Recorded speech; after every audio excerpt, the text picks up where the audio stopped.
Oregon is going to the Final Four. The following is a Learfield presentation of the Oregon Sports Network. And Oregon is going to play in the national championship game. Big Ten champions. Big Ten champs. National champions, yes. Oklahoma City bound the Oregon Ducks. Awesome day to be a Duck, man. Boom inside. Touchdown Oregon. He gets loose. Fires. Hit. Pops the three. Oh, yeah. It's all Oregon. This is Duck Insider. Duck Insider. It's about how to be a group of people that know how to love each other to the absolute fullest. Pleasure, a joy to be with them each and every day, and I can't wait for the future. It's just fun to be a part of a community that cares, that is passionate, and when we come together, powerful things can happen. This is Duck Insider on the Oregon Sports Network from Learfield, presented by OnPoint Community Credit Union. People are the point. Now let's go live to the Country Financial Studio to talk Oregon Duck Athletics. A lot to talk today. Spring football practice is back. The Ducks were on the practice field at Autzen Stadium today. They were on Rich Brooks Field. It's funny, I say the practice field, and I'm realizing that's not even an accurate description. The practice facility, the 2-point Mo, is still under construction. The Ducks were on Rich Brooks Field at Autzen Stadium practicing today. Spring football practice is upon us, and Dan Lanning, the Oregon football head coach, met with the media after practice today. We'll kick off today's show with that. Also, it's the first time that I've been back in the Country Financial Studio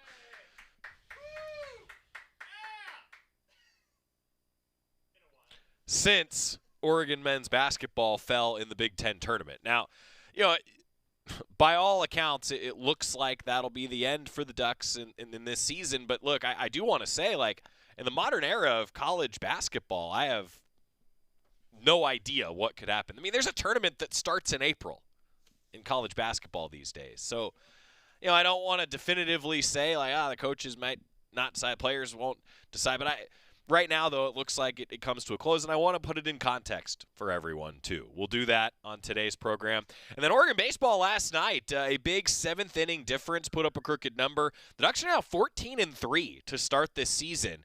They're one weekend into Big Ten play, and the Big Ten home opener is coming up on Friday at PK Park for Oregon baseball. Off to a pretty good start. We'll talk with Mark Wazakowski and a few student athletes post-game, and we got a lot going on around Oregon athletics because we're in that overlapping period of the winter sports and now getting into the spring sports as well. Oregon Beach Volleyball is in action this weekend. We've got Oregon men's and women's tennis, acrobatics, and tumbling. And talking about Big Ten openers, Penn State is in town to open Big Ten play for Oregon softball at 6 o'clock on Friday. And then track and field, the indoor national championships get underway tomorrow. They're in Fayetteville. You'll be able to watch on ESPN Plus for the track and field championships. The Ducks have, on both the men's and women's side, a pretty darn good chance to win the thing. It is Tracktown, USA, after all. Oregon lacrosse is in action this weekend as well. They're at Pape Field to open up Big Ten play against Maryland. The point I'm making is there's a lot to cover. But with spring football getting underway, that certainly leads to a level of excitement around these parts because not only is it a page-turner toward next season, but now there's some excitement just to be able to talk about football again. Now, the roster's still gonna fill in. This is actually week 10 on the academic calendar of winter term here at the University of Oregon. Then it's finals week, so really not a lot of sporting events at all next week. And then it's spring break, and then the Ducks will be back practicing for spring football's purposes following that spring break period ahead of the April 25th spring game. Oregon football back at Autzen Stadium today. Dan Lanning met with the media. Every time we talk with a head coach, it's brought to you by the White Valley Cancer Institute and Research Center. Better cancer care close to home. Dan Lanning at the podium in the HDC. A lot to go through with the Oregon football head coach. Good day one. It's always hard to grade a day one. What you're really looking for is effort and execution because we're not in full pads yet. We're in spiders. But I saw guys running to the ball, moving with a purpose, doing a really good job today out there in the field, some good communication, and then a lot of stuff that we can improve. Obviously, we're going to look at the film and evaluate it, but certainly some new faces. But I feel like we have good operation going right now. Dante going into his second year as a starter, third year in the program. What have you seen from him just this offseason as far as comfortability, confidence now going into his fourth year of college football? Yeah, today it shifts a little bit, right? Because he's been doing walkthroughs. He's a great communicator, has a really good understanding of what we're trying to accomplish on the field. Obviously, the experience that he's able to lean on, but now the game speeds up, right? It's a difference in a walkthrough and everything going full speed. So he's got to level up, right? But he's certainly stepped it up from a leadership standpoint. He's a coach on the field. He's able to take advantage of that. But, day one, always, there's an opportunity for us to get better. Dan, each year this program has taken another step in the postseason. What type of foundation can this spring provide to take that next biggest step? It starts day by day, right? It starts with the day. So the best thing we can do to continue to improve and get better in our program is to be the best we can today, right? And when we get tomorrow, we'll worry about tomorrow. But there's steps, there's operation that you want to improve. How quickly we can become a team, is really important. There's, like I said, there's some new faces. There's some old faces returning. It's guys getting uncomfortable really quick and attacking what they have to every day. And we haven't had a chance to talk to you since the Beach One. Just curious, lessons learned there, maybe how that's framing this season, maybe the motivation, kind of the way this group is using that to kind of push them forward. Yeah, we didn't finish the way we wanted to, but there's a lot of lessons learned. I think that film's been watched a lot by all of us, and it's a new group now. It's a new team. Every year is individual, right? What we accomplished last year has nothing to do with what we're going to accomplish this year, but it allows you to say, okay, what can we add? What are the wrinkles that we can adjust? How can we play off of our personnel? There's some different personnel this year than there was last year, so all those things play into it. Your decision to promote from within with Chris and Drew, just your thoughts around that. Why were they ready for this moment and just the continuity that'll bring? Yeah, anytime you're able to promote, it's because you get to see what guys do every single day, right? It's a body of work. You might interview with somebody 3 or 4 times on a Zoom or have them, to visit, but the best indication of what I'm going to get in the future is how those guys' positions have performed in the past, how they've worked with their teammates. When you're able to watch Drew and you're able to evaluate what a Terrence Ferguson, what a Pat Herbert, what a Kenyon Sadiq have done, what a Jamari Johnson have done in the program, his role in our offense and how it's grown. He's been a part of it since day one. You're able to say, okay, I have a lot of confidence in what this will look like moving forward with him in a leadership role. Same thing with Coach Hamp. Our secondary's gotten better every single year that he's been here. Right, guys are playing at a high level. You talk about guys performing beyond their ability, having some of those guys having their best season, being a part of our program. And I think that's a great evaluation for me getting to see it every single day in this building. What's it going to look like moving into the future? And every one of those guys that had an opportunity to level up, they would tell you that a lot of that product is because of the players and the coaches that are around them and what allows them to do that. I think that's the way you can evaluate a healthy organization is when you have the opportunity for guys to move up within the organization. Through this spring, since the Peach Bowl, when they know they're going to be in this position, just how do you guys learn together? What do you do every day to get them ready for that position?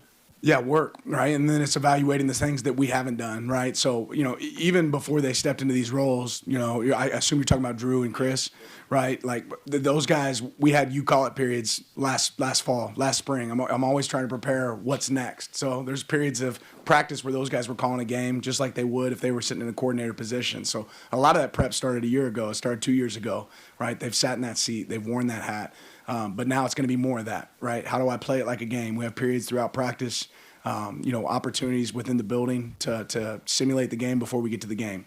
Even on just the first day, have there been any new guys that have caught your eye and have you excited to just see them continue to work? Probably too early to say that, right? Got to go back and watch the film from today. But you like seeing some young guys that have stepped up now, and now they're going into year 2 or year 3, and they take on more of a leadership role, more of a vocal role, and I think you start to see some of that grow.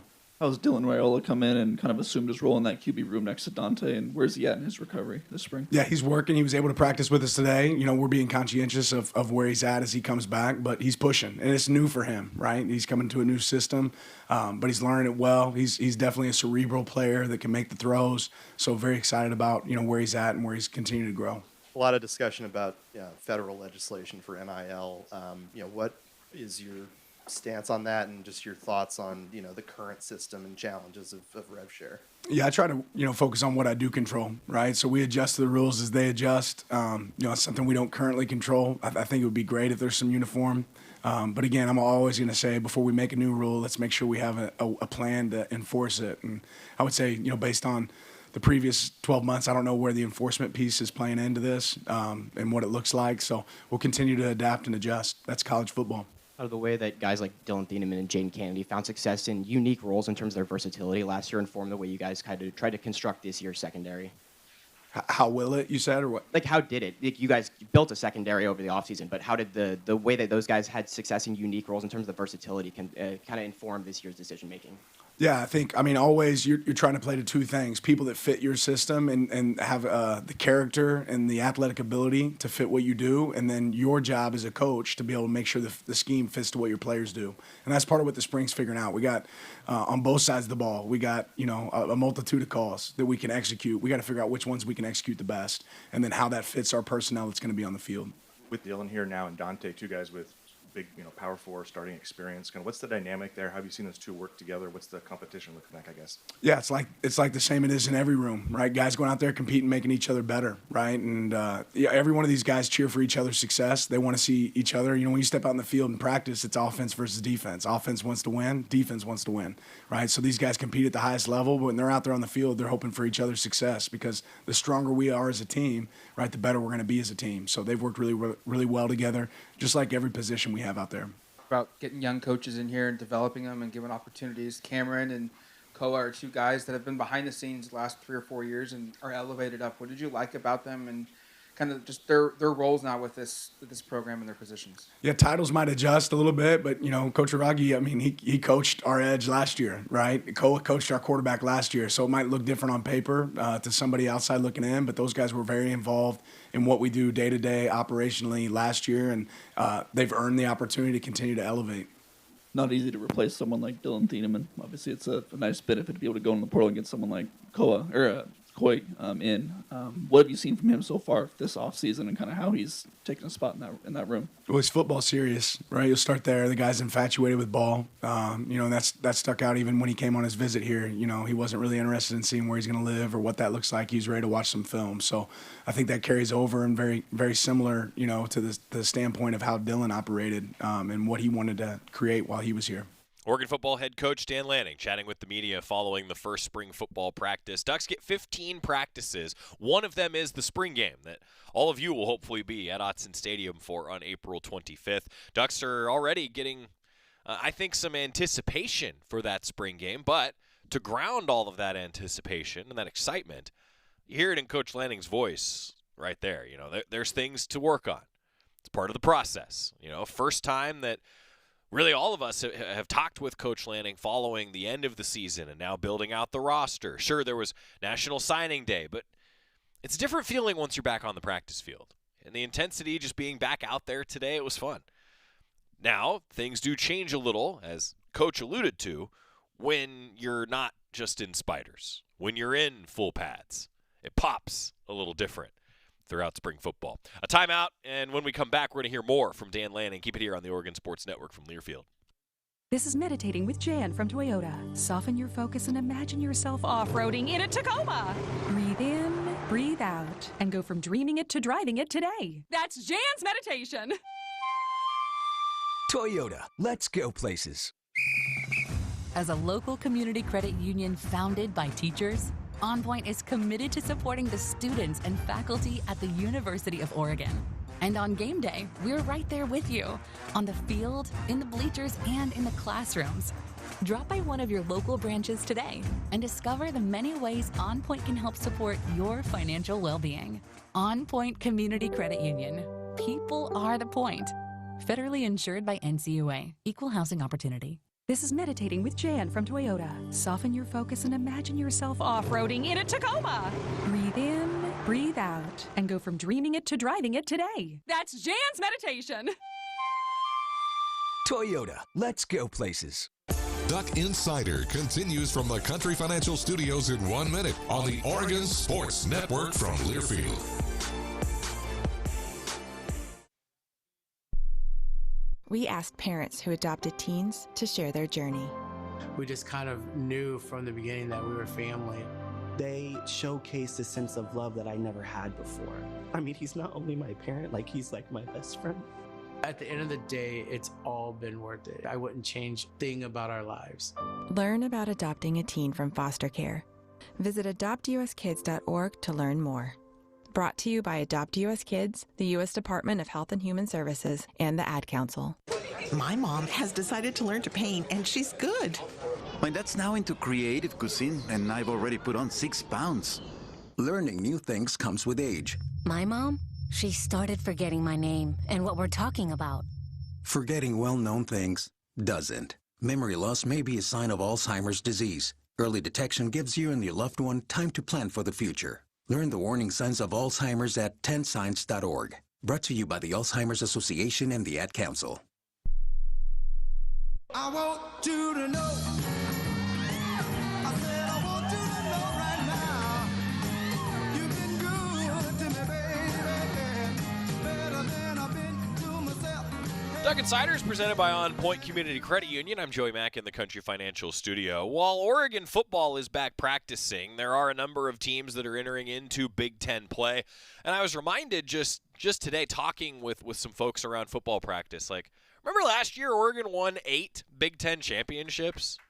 Oregon football, of course, one of them, but you're talking about track and field, what women's golf did, what Oregon baseball did, what Oregon softball did, like others. You know, the broad-based excellence, certainly it begins with football. That's the economic engine of college athletics. I don't think I'm saying anything that people don't know at this point, right?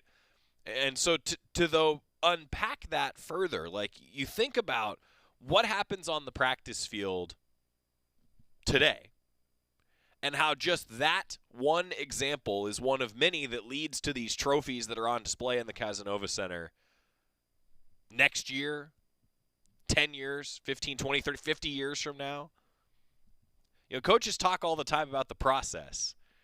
And when you see those 8 trophies around this building and beyond, and then you go to practice, you realize like that's how this happens. You know, I know that kind of struck me today. Like, as basketball season came to a close, you know, it struck me just how difficult it is every day what these coaches and student athletes go through. And that struck me, and it did inform what I'm going to say coming up about this men's basketball program. First, though, I know you want to hear from Dan Lanning, the Oregon football head coach. We continue hearing from Coach Lanning as he was at the podium after practice this morning. What has it been like for you coming into work lately and seeing the progress of that construction project, that massive project next door? Yeah, it's pretty awesome when you can look, you know, I always think a healthy university, you're going to see some buildings going up, right? And it's really awesome to be able to see that going on in our backyard and the impact that's going to make, you know, for us in future seasons, and how that's going to be really a weapon for our players and our coaches for us to continue to advance. Drew, how do you think being a tight end coach specifically, where he's involved in the run game and the pass game, and prepared him to be, you know, stepping into this role as an OC? Yeah, and again, not specifically just being a tight end position, but his role in our offense the last few years. He's been very involved in all phases for us on the offensive side of the ball. So really that more specifically played into the factor of him being able to contribute and help us. We've always talked about filling holes with your portal, but always building the program through the high school ranks. This year you only went to the portal for one offensive lineman. What did you like about the returners, despite so many starters moving on to the next level, to feel confident in the guys of the development you've got there? Yeah, I think we have size and athleticism. I think Coach Terry and the group that he works with over time have really proven that they're great at building a cohesive unit. And we have some guys that we've recruited really well there over the last few years that we want to be able to see step up and take charge and take advantage of the opportunity. You guys announced the coaching staff a few days ago. A lot of fans were excited to see the name Ryan Switzer on there. What was that process like of finding him? Did you have a previous relationship with him? You know, Coach Douglas and Coach Samp, I think they all kind of went through, this shows how young they are, but they all went through like combine work or arrivals camp, stuff like that together. So there was a little bit of that. And then obviously anybody that's familiar with college football is familiar with what he was able to accomplish. But I think there's a lot of things that he can add to our program with his experience as a returner, right? You always look to be able to add, you know, hats in the building that can help contribute and make your players better. And he's got a lot of energy and enthusiasm. He's got great experience. And, you know, I think there's some real value in that for us having Ryan on our staff. Returning all 4 starters on the defensive line, I guess we haven't really talked to you since. What's your reaction to that, and then what foundation does that provide for a defense? Well, those guys have to be in charge of setting the standard. And, you know, any healthy defensive line is going to have a lot of guys that are able to play and rotate. So it's not going to be just those 4 up front. For us to be the team that we have to be, you're going to see a lot of guys step out there on the defensive line for us. But those guys coming back, I think it all speaks to the maturity of their decision on, hey, there's an opportunity for me to improve. There's some things that I still want to go accomplish here at Oregon, and we expect them to be a piece that can really help us get there. Returning a lot of receivers, especially a group that saw some injuries. Losing Malik, though, how do you guys, you know, go into an offseason losing that deep threat, and how do you guys kind of come out of it, you know, knowing who you have downfield? Yeah, I mean, that's what spring ball is about. We're going to figure out who can be that deep threat. But I always think, you know, Malik did an unbelievable job here, and I'm really excited for his opportunity at the next level, because he certainly deserves it. But as the season started, he hadn't become that. People fall into roles and take advantage of roles when they take advantage of opportunities. So we're going to figure out who takes advantage of the opportunity to press the ball down the field and go attack it like Malik did. Just what excites you about the amount of options you do have in that receiver room after you had to deal with the injury luck down the stretch last year, and how do you apply those lessons that you learned when you didn't have all your options to when you do this season? Yeah, we do right now, right? I mean, that's football. So you don't know what's going to happen, what's going to change throughout the season. We started last season with a lot of options, right? We might have been missing one, right? But ultimately, that adjusts as the year goes on. And it'll be the same thing this year. There'll be some injuries within positions that we have to adjust and adapt, and we've shown that we can do that, whether that's utilizing other personnel groups. But being healthy certainly allows us to have our whole repertoire, and the ability to use that. Aaron Scott is someone that you guys recruited heavily out of high school. He went to Ohio State for a couple of years, came here now. What was that recruitment like this time around, and what does he add to that room for you?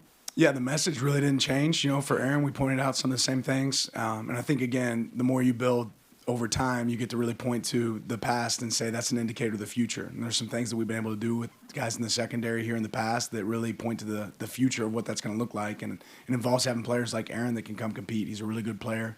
Had big roles there in his previous school. So excited to see him grow and develop that. Talk about opportunities for guys. Jerry's stepping into probably an opportunity to replace Bryce in the leadership at that linebacker spot. And just what have you seen from him, and why is he ready for that? And then secondly, just the other guys around him. There's a lot of opportunity for playing time. What's that going to be like for spring ball? Yeah, again, if you're good enough, you're old enough, if you can play above the line football, right? And I think there's a group of guys in that room that have the ability to play above the line football, and Jerry did that at a high level at times last year, and I expect him to grow and get better. But he's grown over time. He's become a better communicator. He's a guy that, like you said, he can be that quarterback at times on the defense, right? And we'll get those same things from other guys with experience, a healthy Devin Jackson, right?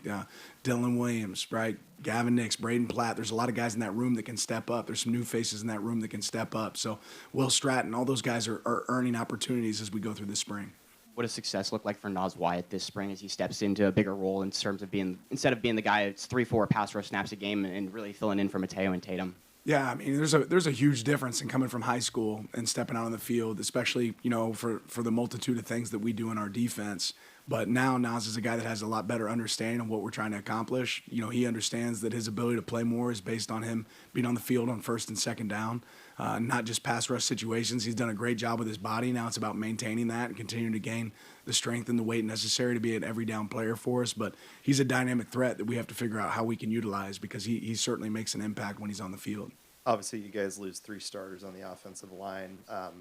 How does this spring create an opportunity for those younger guys to showcase their development in the program? Yeah, really probably the same way last year. Last year we lost multiple starters on the offensive line, right? It might have been 4 the year before. So when you lose guys because you're going to continue to have attrition and guys get the opportunity to go to the NFL, or it creates opportunities for new guys. And if you're growing and developing, you get a chance to take advantage of that. But nothing's promised. It's all about work. Another spot that was hit a little bit with, attrition was special teams, new long snapper, new place kicker, new punter. Kind of, what are the points of progress you're hoping to see this spring when you're integrating new players there? Yeah, just growth. Special teams is the first thing we do every single day right after our flex period, and we're going to get a lot of snaps and a lot of opportunities to figure out exactly where we're at. And then Coach Lorg's always done an outstanding job of adjusting and adapting to the personnel that we have. So that's the expectation again this year. Figure out where their strengths are, where can we play into those strengths and utilize them. Dylan Gresham is someone who had a really good spring last year, then obviously sat out for, I think, all of the year with an injury. First of all, where is he at? And then how have you seen him kind of deal with that over the past year as he had a lot of potential, but then had to sit sideline? Yeah, it's tough. And, right now it's still a little uncertain on his future. But, he's attacked it with the right mindset. I think football at some point ends for everybody, and sometimes you hope it doesn't end for a guy like Dylan as soon as it did last season. We'll see what it continues to look like moving forward, but that's the everyday battle, and that's a wake-up call for anybody out there playing ball. He can be taken away from you in a second. We haven't really seen you at the podium in sunglasses before. Yeah, I had a little eye procedure, so my eyes are dilated here, so apologize. I'm not trying to look cool, I promise you. Okay, just wanted They told me to keep my shades on. Thank you. Thanks, Coach. Appreciate it. Yeah, when he was walking up the tunnel, I hope Coach was mind this. He was walking up the tunnel with myself and Nate Kruger and some others, and he said to Nate, like, hey, I think I'm going to leave the glasses on because the eyes are dilated. And, hey, I'll tell you what, those bright lights in the HDC media room, the glasses help. They help. I thought it looked fine. I thought he looked great. It's nice to hear from Coach Lanning again. And even talking about, like, it stuck out to me when he's discussing Nas Wyatt. That's a guy that at times jumped out to me in practice. Scott just put his sunglasses on. Oh, my God. Okay. Nasir Wyatt jumped out to me. That also jumps out to me. That's scary. Whew. It's funny. So Teresa even just said, like, Coach looks tired, different to see him in sunglasses. But, yeah, it was real. Like, his eyes were dilated, so he had the glasses on. And with those bright lights, it makes a difference. Well, anyway, Nasir Wyatt, like, he stuck out to me. But the difference then over the course of an entire season when you make that jump from high school, especially for a pass rusher, and Coach Lanning said this, the Ducks do so much in a multiple defense. There's a lot going on with their defense. So when Nasir Wyatt can just get after the quarterback, he makes a difference. And now getting more comfortable with the playbook. His body is different now than it was 12, 14, 15 months ago. I'm really excited to see some of the younger guys as these recruiting classes have continued to stack. Because Coach got asked about this even today. And it sticks out, again, to me, the way that he answers these questions. He's always said that they're going to build with high school recruiting, fill in gaps with the portal. Ducks have been pretty successful in doing that. Some guys that were 4- or 5-star, highly touted recruits that haven't seen the field a whole lot, they've just been waiting, developing. Now you're starting to see these stacked recruiting classes and guys that are sophomores, redshirt sophomores, ready to make that jump, play a lot of snaps. We've seen now some of them over the last few years that have, I think, done that. Think about Aaron Flowers last year. Aaron Flowers goes from some spot snaps to being one of the highest snap count guys on the defense. Developed. I think that kind of stuff really matters. And I think we often get excited about who the new guys are that come in. What about this new face, Coach, you've got to ask, say, like, who jumps out to you? But, man, the guys that develop for a couple years, sometimes it's like, oh, yeah.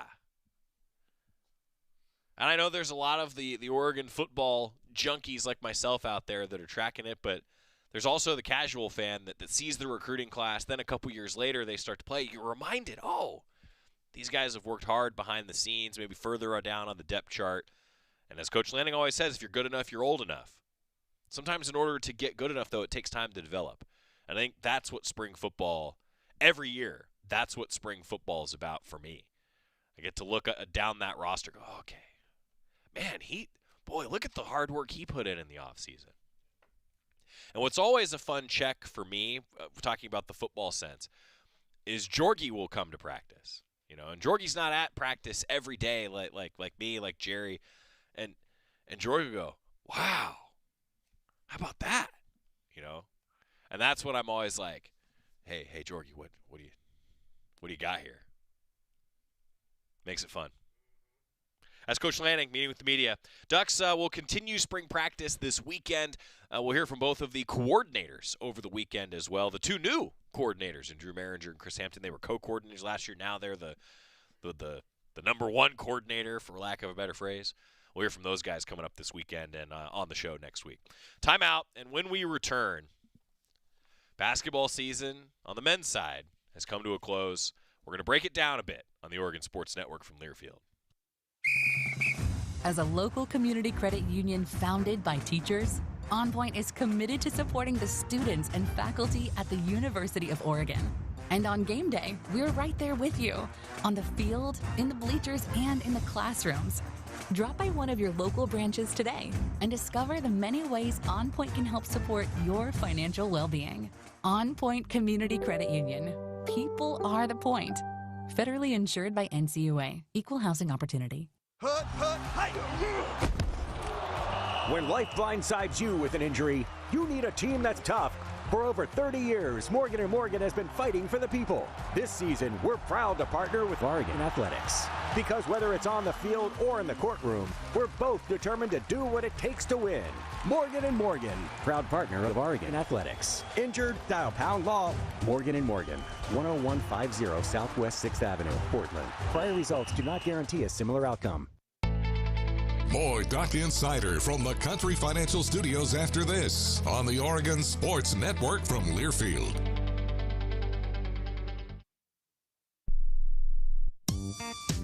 When I smoke weed, I get lost in the music. I like to isolate each instrument. The rhythmic bass, the harmonies on the piano, the sticky melody. Hey, careful, babe. There's someone crossing the street. Sorry, I didn't see him there. If you feel different, you drive different.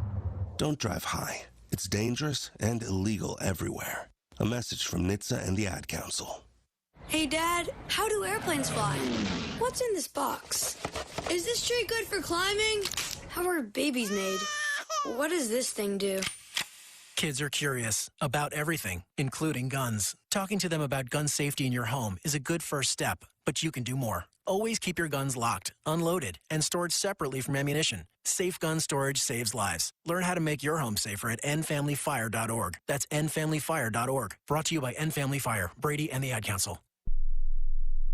I left my heart in Oregon. Oh, I left my heart in Oregon. Yeah, I left my heart in Oregon. You know, I love this comment. Teresa says, I love our spring sports, baseball, softball, but so ready for football. I mean, I think we all end up kind of feeling that way because, you know, people have asked me before, like, spending my career so far here at Oregon, like, oh, what else would you want to do? And to be totally honest, I don't know if I've actually ever said this on the air. To be totally honest, I love college athletics and working in college athletics because there is a new sport to get ready for all the time. Like, that anticipation factor is fun. Like, it's infectious. There's so much optimism and energy. I like moving from season to season. I like talking about different sports and talking with different coaches. And then it seems like right around the time I'm jonesing for football, spring football practice starts. You know, and right around the time I'm jonesing for basketball practice starts. You know, same with baseball, with track and field. Track and field did their pre-meet media session today. And looking at some of the projections and the form charts, just keep an eye on Oregon track and field this weekend. I know a lot of you will, Tracktown USA, but I think Jerry Schumacher and his staff have a really good chance to podium to win the thing in Fayetteville. Ducks are in the indoor track and field championships beginning tomorrow. You'll be able to follow along on ESPN+. I look forward to maybe hoisting another big trophy around these parts for Oregon track and field. Now, in talking about that anticipation, though, there's also the inverse, where it can be bittersweet or just bitter when it comes to a close. And that's kind of how I think a lot of people feel with men's basketball right now. And let me start with, I see all the same thoughts and comments and criticism, if you want to call it that you all see. You know, and I work so closely with all of these coaches and student athletes.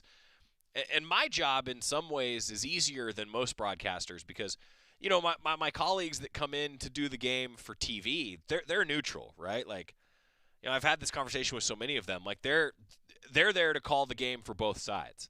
I'm not. Nope. I'm there to call the game for Oregon. Like, I want Oregon to win. I have a vested interest in Oregon winning. The broadcaster sounds good when the team is good, right?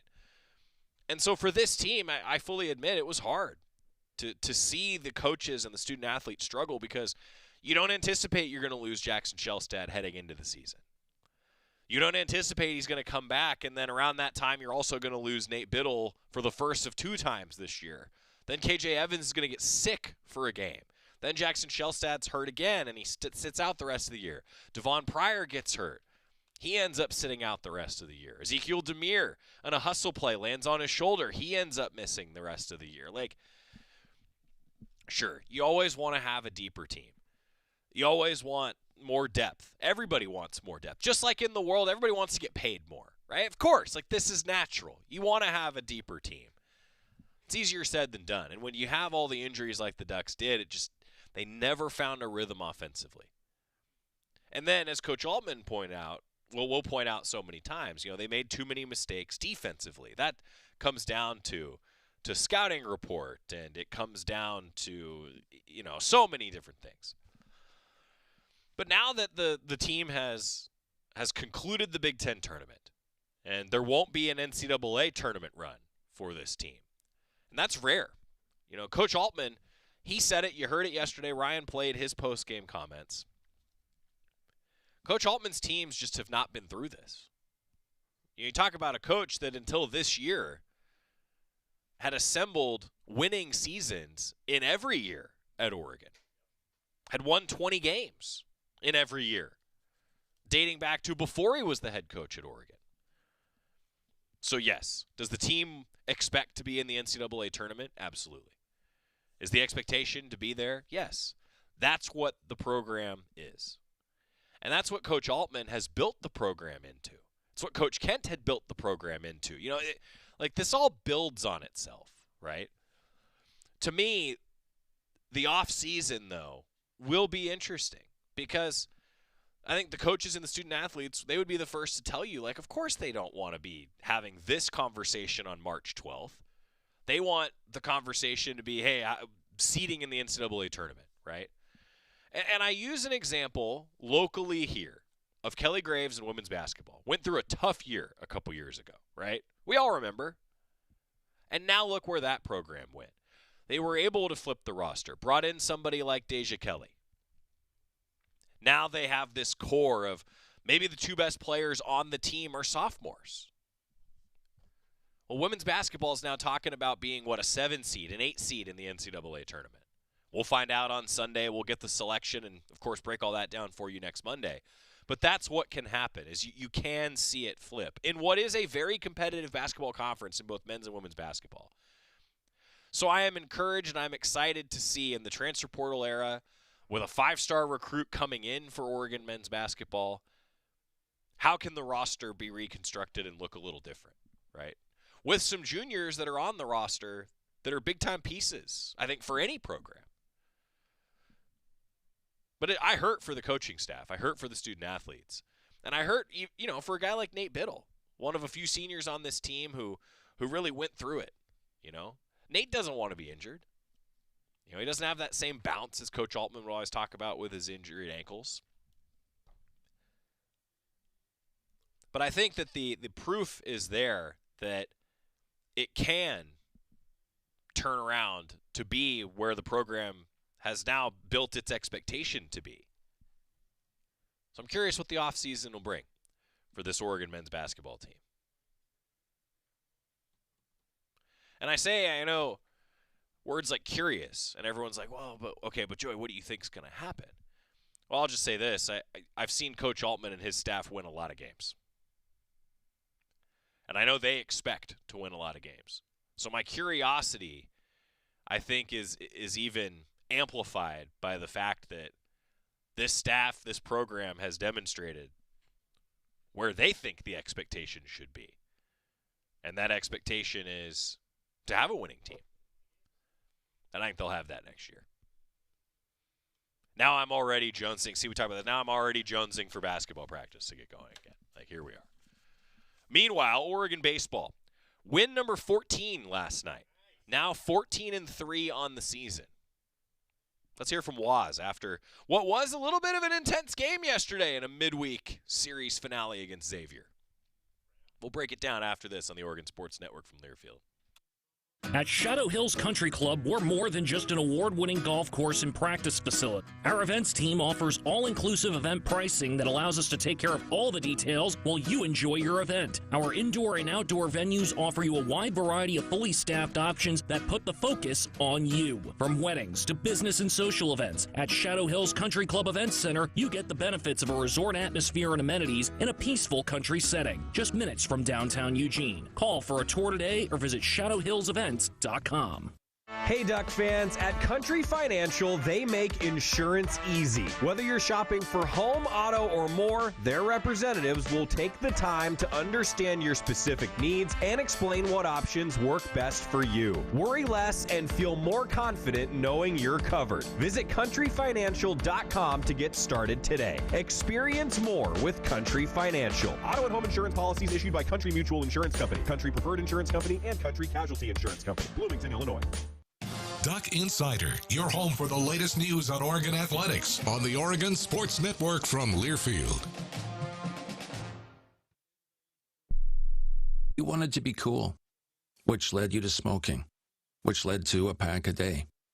Then you met that special someone, which led to starting a life with them, which led to wanting to live longer, which led to quitting. Then you heard you may be at risk for lung cancer, which led you to getting a low-dose CT scan. If you smoked, get scanned. Talk to your doctor and learn more at savedbythescan.org. Brought to you by the American Lung Association and the Ad Council. When your car is making a strange noise, no matter what it is, you can't just pretend it's not happening. That's an interesting sound. It's like your mental health. If you're struggling and feeling overwhelmed, it's important to do something about it. It can be as simple as talking to someone or just taking a deep, calming breath to ground yourself. Because once you start to address the problem, you can go so much further. The Huntsman Mental Health Institute and the Ad Council have resources available for you at loveyourmindtoday.org.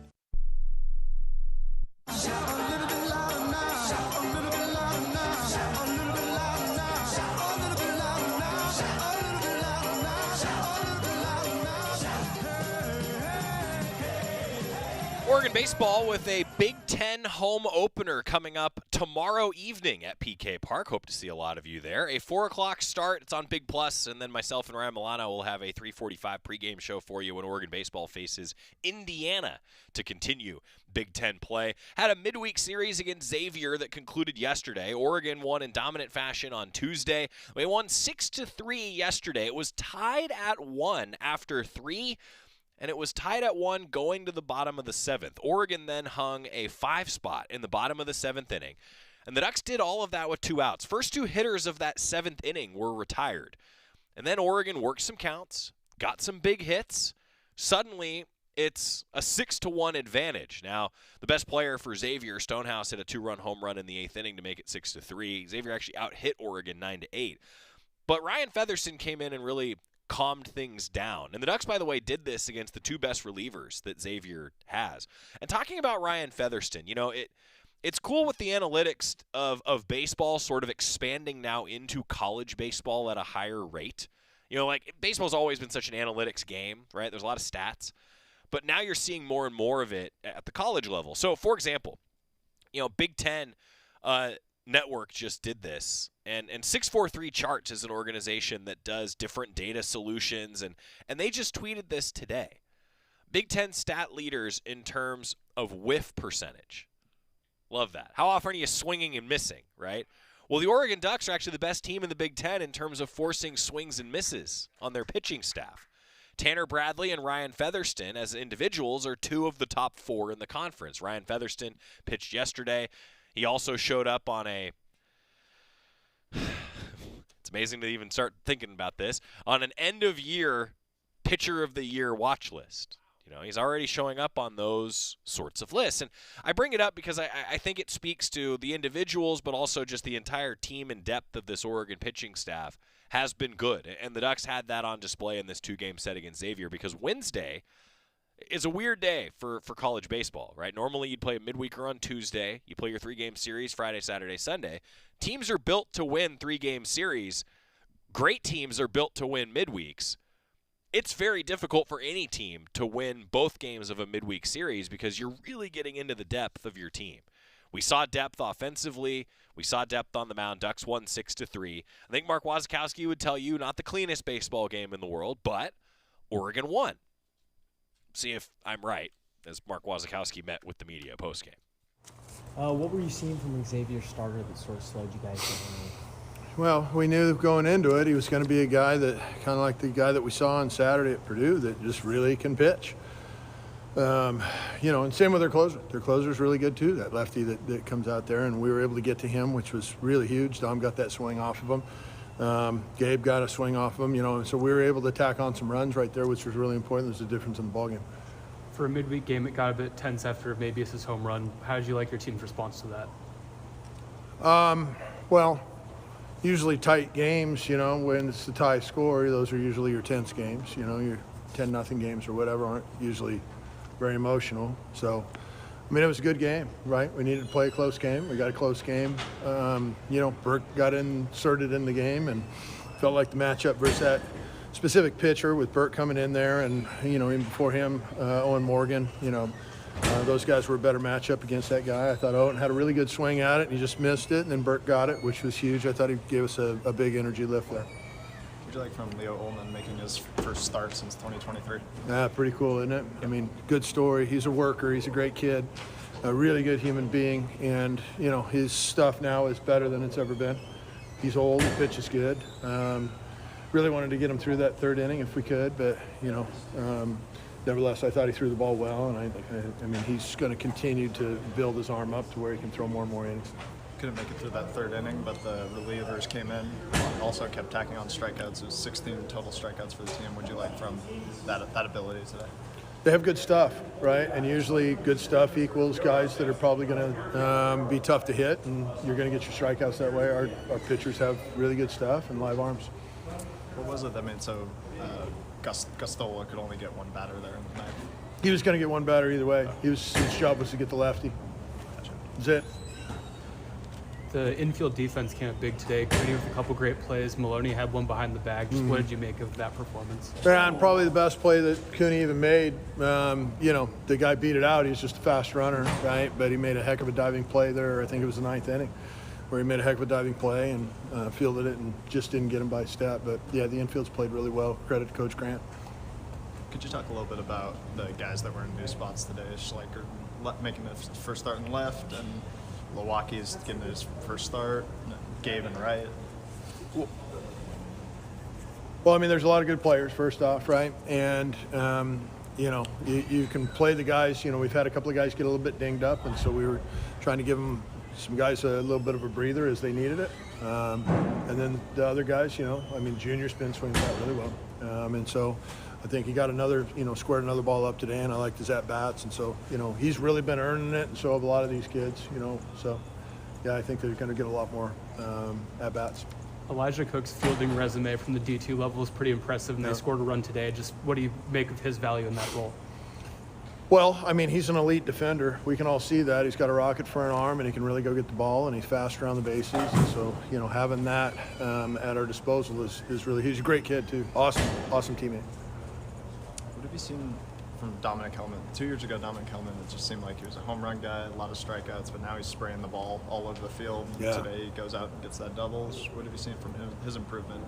He's just matured. He's healthy, and he's matured, and Coach Marter's done a nice job with him, right? But he's an awesome human being. The guy's got a heart that's massive, and he really cares about his teammates and the program. He wants to see this place on top of college baseball, and he's trying like crazy to get us there. And he had a big swing today, right? He broke the game open with his bases loaded at-bat. He saved that at-bat for the best at-bat for that time. You've got Indiana coming in this weekend. How do you go into that off this series? Just prepare for him. I haven't dove much into Indiana. Today was today, and we'll get into Indiana, after we get a workout tonight, then we'll get into Indiana tonight. You guys have had a lot of just nice pickoff moves this year, just to catch runners in between or just catch them at the base. What has the coaching staff done, kind of preached to just have that be a consistent force on the defense? The pickoffs, the players just they've done a nice job, and they're good at it. So yeah, players do a nice job. Makes coach look good. I got to tell you, I chuckled a little when I heard that answer, because that's just the way Waz is. Hey, the players did a great job executing. Waz is the ultimate, it's the coach's fault when you lose, and it's the players who do well when you win. And I'm here to tell you that the coaches also work those picks. They work those pickoffs. They know. So just from my perspective, the coaches deserve some credit for all those pickoffs too, because that actually was a huge difference maker in the game. Oregon erased a few Xavier base runners that really halted any Musketeer momentum yesterday. Those things matter throughout a baseball game. And throughout an entire season, Oregon's removed a decent amount of runners to this point. So I'm glad that was Ian who asked that. I'm glad Ian asked Waz that. Like, I think that is a storyline for me, the execution. It was something I was going to ask Waz even about when I talked to him for the Toyota Coaches Corner tomorrow, because you welcome in a Big Ten team. They're spending some time scouting you. Ducks are doing that today, as you heard Waz mention from postgame last night. They're going to stat it and scout it, see what Indiana brings to the table, and we'll find out when we talk to Waz tomorrow for the Toyota Coaches Corner. Time out. When we come back, we're going to talk a little more baseball, hear from some student athletes getting ready for the Big Ten opener on the Oregon Sports Network from Learfield. As a local community credit union founded by teachers, OnPoint is committed to supporting the students and faculty at the University of Oregon. And on game day, we're right there with you, on the field, in the bleachers, and in the classrooms. Drop by one of your local branches today and discover the many ways OnPoint can help support your financial well-being. OnPoint Community Credit Union. People are the point. Federally insured by NCUA. Equal housing opportunity. We know you turn to the Duck Store for all your game day needs. And for students at the University of Oregon, it's even more. Class supplies, jobs, a seat on our board, a place to take a quick coffee break. Because we're your student-first, non-profit college store, every purchase you make directly supports the very community we serve. From working in our counters to studying in the classroom, from directing our stores to cheering in the stands, the people we serve, the students, are the very people who are the Duck Store. This is Duck Insider. Duck Insider on the Oregon Sports Network from Learfield. There's danger out there. It lurks on highways and quiet neighborhood streets. It's more likely to kill you than a shark and more terrifying than the biggest snake. Distracted driving claims lives every day. Every notification, swipe, social post, video, or selfie while driving risks your life. So while you might think public speaking or the zombie apocalypse is scary, what's really terrifying and even deadly is distracted driving. Eyes forward. Don't drive distracted. Brought to you by NHTSA and the Ad Council. We asked parents who adopted teens to share their journey. If you build a relationship, then it becomes easier. If you build trust, it becomes easier. As a parent, you want what's best for your child. To give them the love that a child needs is probably the best thing you can do for a teenager. Learn about adopting a teen from foster care. Visit adoptuskids.org to learn more. A message brought to you by Adopt US Kids, the U.S. Department of Health and Human Services, and the Ad Council.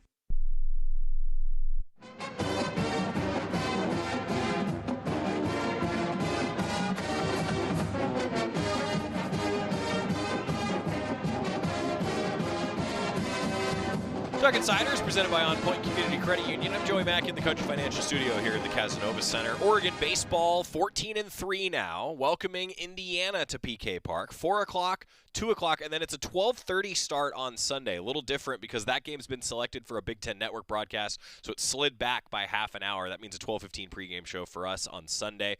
And with the time change now, with the spring forward clock reset over the weekend, the baseball start times moved to 4 o'clock on Fridays. Ducks have been doing that the last few years, just trying to have it honestly be a little bit warmer, and the rain tends to come in later in the day here in the Willamette Valley. And I, for one, have liked it. I know it's harder for fans to get there maybe at 4 o'clock or 3 o'clock instead of a 6 o'clock first pitch on a Friday, but I hope you got maybe a little bit of flexibility with the boss to get to the ballpark early. Take that 4 o'clock meeting at PK Park. Go look at how the Star is coming, by the way. It's a full-on building now at PK Park. Berkeley Mabius hit the go-ahead home run to break a 1-1 tie yesterday, and he did it as a pinch hitter. First time that any Duck on the current team has hit a pinch hit home run. Berkeley Mabius afterwards. What were you seeing right there? How were you able to come into the game and just immediately make an impact? Yeah, Waz let me know about anything early to start getting the body moving. And right before I went out there, Marta brought me aside, gave me a really good idea of what I was going to get, what this guy's strengths were, weaknesses, and, when we get those rundowns, I've got full faith and trust in those. And I knew what I was getting, and was just looking for a ball over the plate, hunting a fastball there, and I was able to get my pitch that I was looking for. A pitcher drew a few flyouts in a row before you came up. Just how did seeing your teammates swing against him influence your approach? I mean, honestly, wanted to pull something through for the team there. But, one thing that we talk a lot about and take pride in is not letting the results of the inning dictate the energy or confidence we have going into the box. I think our offense is more than strong enough to string together really good innings depending on whether there's 0 outs or 2 outs. We're never out of that inning. And so that, it's kind of what I was thinking there. Did you think it was gone off the bat, and then how did it see to get over the wall? I didn't think it was gone off the bat. I had been sitting down for a little bit, and I was thinking, hopefully my legs are ready to leg out a double. And then it got over the wall, and I was relieved that I could slow down a little bit. We all knew the depth of this team just on paper, but how was it to actually visualize that when you see Schleicher down left and Cook gets in there at center and Gabe Miranda's in right field and Jax is in right field yesterday? Yeah, it's not a shocker at all. I mean, here at Oregon, it's a big school. We take pride in the talent that we have, and I think when the success comes to guys like that, I'm not surprised. I mean, we're more than prepared, and like you said, our depth is really good, and it's nice seeing guys out there, everyone getting their opportunity and seeing different faces out there. It makes me happy. What are you excited for first Big Ten home series this weekend? Honestly, I just want to take it game by game. Really excited to be in Eugene, but it starts with taking care of a good practice Thursday, making sure the team's right, spending quality time together, and making sure we take care of business Friday, and we'll go from there.